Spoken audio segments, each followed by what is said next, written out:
जो कि जिस तरह से ब्रूटली उन खातून को असॉल्ट किया गया था, ब्लड स्टेन थे पूरी दीवारों पे, छत पे, दरवाजे के पीछे, दोनों जो मेन एक्यूज थे उनके कपड़ों के ऊपर देवर टोटली ब्लड स्टेन। इस केस में 3 लोग नॉमिनेटेड थे, उनका दामाद और उनका एक सौतेला बेटा मकतूला का और मकतूला की बहू। हमने हर इंसान को शामिल तफ्तीश किया है, वो चाहे उनकी औलाद है, वो चाहे उनके शौहर हैं, वो चाहे उनकी सौतेली औलाद है। जो दामाद हैं और जो उनका सौतेले बेटे हैं, उन दोनों को अरेस्ट कर लिया गया है एज़ पर लॉ।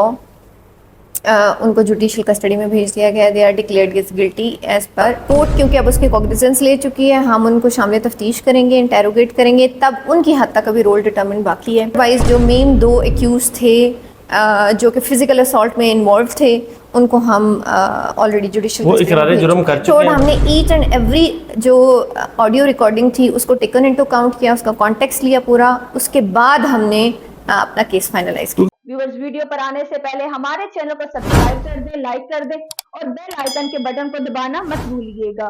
बिस्मिल्लाहिर्रहमानिर्रहीम। आप देख रहे हैं न्यूज़ से भी, मैं हूं आपका होस्ट राना दिलशाद। नाज़रीन, अनीस बेबी मर्डर जो सोशल मीडिया पर इस वक्त भी टॉप ट्रेंड है, उसके बारे में लोग जानना चाहते हैं, सुनना चाहते हैं, और जो पुलिस का मौक़िफ़ है वो भी जानना चाहते हैं। मैं इस वक्त मौजूद हूँ एसपी इन्वेस्टिगेशन मुनज़्ज़ह करामत साहिबा के साथ। इनसे जानते हैं इस केस पर क्या पेश रफ्त है। अस्सलाम वालेकुम मैडम, पहले तो आपका बहुत शुक्रगुजार हूँ, आपने टाइम दिया।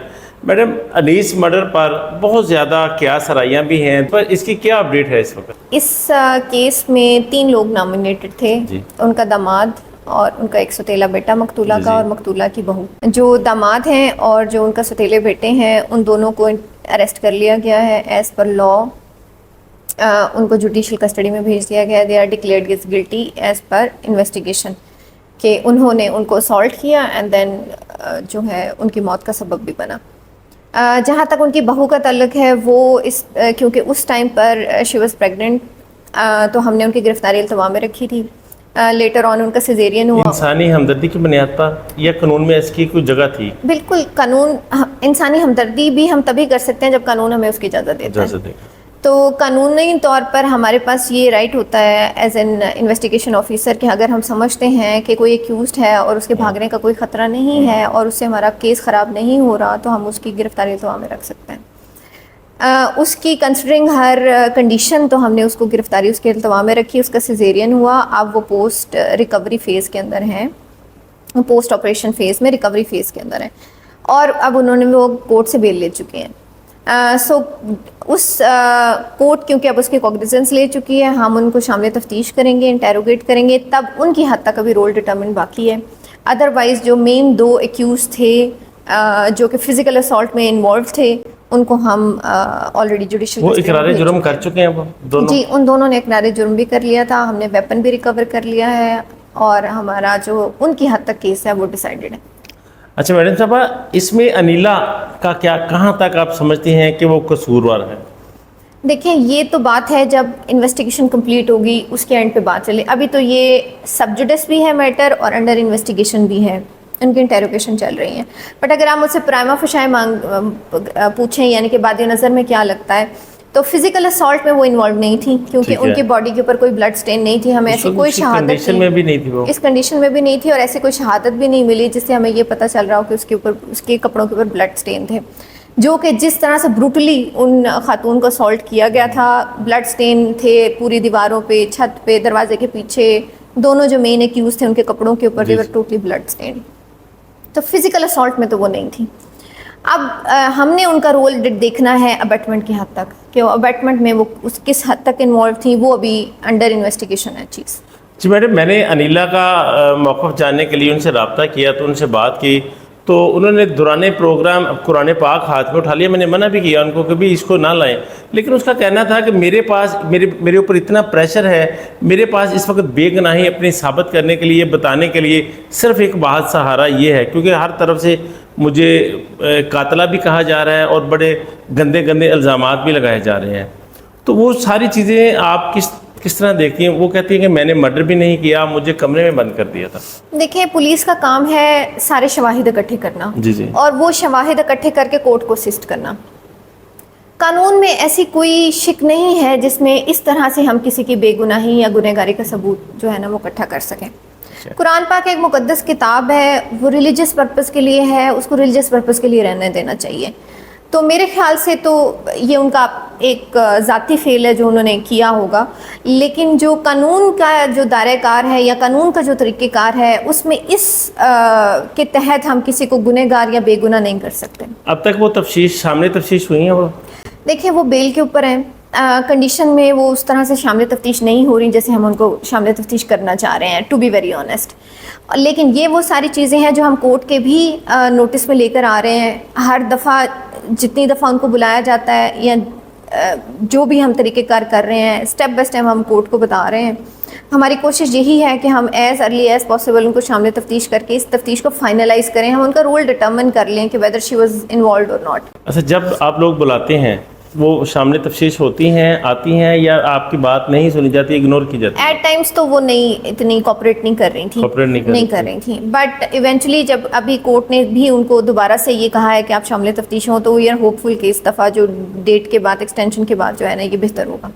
अच्छा, आज उनकी जो बेल है वो भी 24 तारीख तक उनको मिल गई है, लेकिन सुबह एक कोर्ट में मैं मौजूद था, एक देखने में आया कि उनकी अचानक से तबीयत ख़राब हो गई, ब्लड निकलना शुरू हो गया।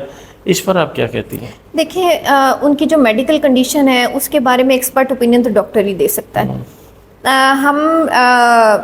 और अगेन कोर्ट क्योंकि उसकी कॉग्निजेंस ले चुकी है, then it's up to court कि कोर्ट उस पर क्या डिसाइड करती है। वो उनको लीनियंट व्यू देती है, नहीं देती है, वो थोड़ा सा टाइम उनको रिकवरी का देती है, नहीं देती है। हम अब क्योंकि जाहिर है court is an honourable court, तो उनके डायरेक्शन के मुताबिक इसको देखें। आप जो अपनी जजमेंट है, जो इन्वेस्टिगेशन है, वो साथ साथ कोर्ट में जमा करवा रहे हैं कि इस चीज़ का ये किरदार है, ये कोऑपरेट कर रहा है, ये नहीं कर रहा। जी बिल्कुल, अब कोर्ट की अपनी मर्जी है। जी बिल्कुल। अच्छा मैंने जब अनिला से मेरी बात हो रही थी तो उसने एक बात पर बड़ी दफ़ा जोर दे के एक बात की कि मैं बेगुनाह हूँ, असल गुनाहगार मेरा सौतेला ससुर है, मेरे पास मोटिव कोई नहीं है। तो वो जो अपने सौतेले ससुर पर वो इल्ज़ाम लगाती हैं, उसका क्या हकीकत है? हमने उनके जो ससुर हैं उनको भी शामिल तफ्तीश किया था। वो जिस तरह से वो नैरेटिव वो जो बिल्ड किया था या जिस तरह से हमने किया उसको हमने काउंटर चेक एंड वेरीफाई भी किया है। सो फार उनका रोल सामने नहीं आया। उनका अभी तक रोल सामने नहीं आया? नहीं। इसमें कोई और भी लोग हैं इन तीनों के अलावा जो आपने सामने तफ्तीश की हों, जैसे उनके सौतेले ससुर हैं? हमने अक्रॉस द बोर्ड यानी कि क्रॉस द बोर्ड से मुराद ये है कि इर्रिस्पेक्टिव कि हमने ये नहीं देखा कि ये खुदाई पार्टी की तरफ है, ये इल्ज़ाम पार्टी की तरफ है, इसका रिश्ता क्या है मकतूला के साथ या उसका रिश्ता क्या है मकतूला के साथ। हमने हर इंसान को शामिल तफ्तीश किया है, वो चाहे उनकी औलाद है, वो चाहे उनके शौहर हैं, वो चाहे उनकी सौतेली औलाद है, और चाहे अनीला के आगे से फैमिली है, यानी कि अनीला के भाई, अनीला की बहनें। हमने इन सबको शामिल तफ्तीश करके प्रॉपरली सुन के तब फैक्ट्स ऑफ द केस जो है। अच्छा, अनीला का जो भाई है बाबर, उसका कहना है कि ये जो लड़का था अमीर हमज़ा, इसका शाहिद नदीम जो उसकी बहन का सौतेला ससुर है, उससे कोई रिलेशन नहीं है, कोई हकीकी रिश्ता नहीं है उससे। इन्वेस्टिगेशन में ऐसी कोई चीज़ सामने आई है? देखिए, एक वो चीज़ है जो कि मेरे केस के साथ जिसका लिंक नहीं है, उसमें हम डिग इन क्यों करें? हमने अपने केस के मुतालिक देखना है कि हमारा केस जो है वो उसके फैक्ट्स ऑफ द केस क्या है। हमारा केस है 302 का केस, मर्डर का केस। हमने करनी है मर्डर की इन्वेस्टिगेशन, हमने डेवलप करना है मर्डर का मोटिव। इतनी सी हमारी इन्वेस्टिगेशन, हम उस पर काम करेंगे। हम उनकी फैमिली पॉलिटिक्स, उनके फैमिली इश्यूज, उसमें से हमारा कंसर्न। अगर इसमें मैडम वो उसका हकीकी बेटा साबित नहीं होता तो फिर वो एक शूटर नहीं उसको आप कहेंगे? किस तरह वो कत्ल करने के लिए आया था घर में? देखिए नहीं, ये अच्छा, बहुत ही फार फेस्ट और इस तरह से है। वो उसी घर में रहता था लड़का, और वो उनके घर के का फर्द के तौर पर रह रहा था, रिश्ता उसका जो भी था। अच्छा मैडम, तो बहुत सारी ऑडियोज आती हैं इनकी फैमिली की जानिब से, तीनों फैमिलियों की जानिब से कुछ ऑडियो जाती हैं, और पता नहीं इनमें ये कत्ल कोई प्लानिंग के तहत किया गया है। हर बंदा अपनी अपनी जगह पर ऑडियो कर रहा है, रिकॉर्डिंग कर रहा है। उसकी क्या हकीकत? एक में वो आता है, वो कहता है मेरी माँ को करंट दे के मारा। एक में वो आता है, वो कहता है उस्मान भाई मम्मा मर गई हैं, आ जाओ। एक में वो सौतेले ससुर कहते हैं कि उस्मान मेरा रिश्ता नहीं बताना, मुझे तुमने देवर कहना है। इनमें क्या हकीकत है?